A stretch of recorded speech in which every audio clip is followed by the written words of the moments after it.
Hey, welcome to your Capricorn horoscopes for the week of the 3rd through the 9th of March. And the moon is coming into your sign, bringing its focus onto a relationship with money.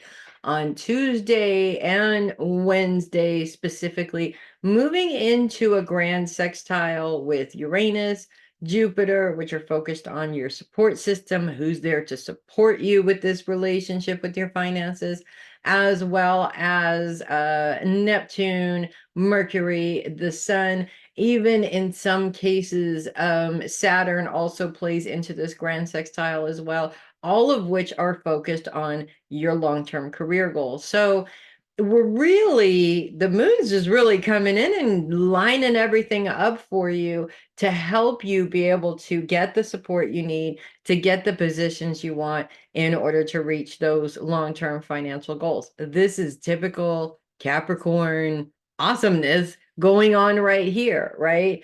And one of the things that I feel is important is that before the moon comes into your sign, it really sort of feels like there's some struggles there. There's some questions there. There might even be some overthinking there about how this is going to work and whether it's going to work and blah, blah, blah, blah, blah.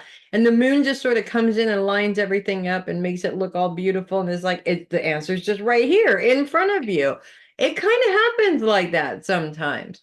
So the moon in Capricorn, not necessarily a bad thing this time around, because it seems to be lining up favorably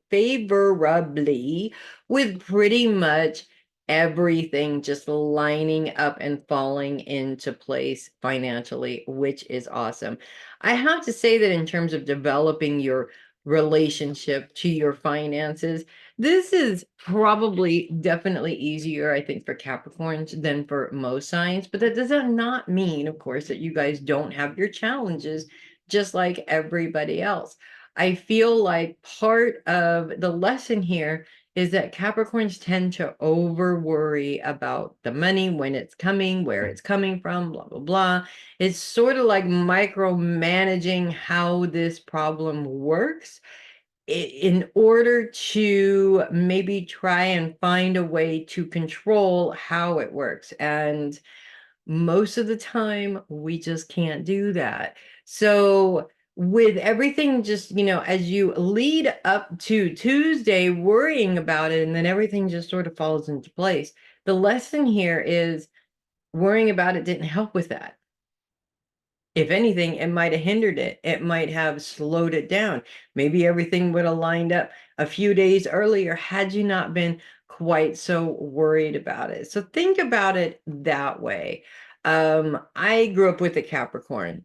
I mean, pinching every single penny every single time to make sure that things were covered and taken care of. And while she did a fantastic job, I also feel that there are times when it probably was exhausting for her to be in that mindset pretty much most of her life, because she had to be responsible for so many different things. And well, she was just a Capricorn. This is what you guys do, right? I got a new fun thing for you guys, and that is to pull a card for you for the week. And I have the Six of Swords in reverse, which is actually kind of interesting. The guy is in a boat and he's finally found land. He's almost there, but we're looking at it in reverse. So let's take a look at that there. The Six of Swords in reverse indicates impaired judgment and logic and potential to repeat past mistakes. And that happens when you're trying to control things. It happens when you're worried about the outcome, and worrying about the outcome leads to trying to control things. So it's actually really important to be mindful of that this week, because the other drawback to worrying, and then everything falls into place is that you tend to create more worries, and it's those worries. This is part of the repeating past mistakes, but those worries also lead you in a direction to make mistakes, and that's what you want to avoid this week. So that's what I have for you guys this week. If you love your horoscopes, do consider sending a tip or donation through my Ko-fi link, which is in the description. Really would appreciate that. Also check out my website, also in the description of the video as well. I am Melissa Bruce, Heavy Metal Psychic, and I will see you guys next week. And in the meantime, you guys Make it a great week, as you usually do, because you guys are awesome like that. I'll see you next week.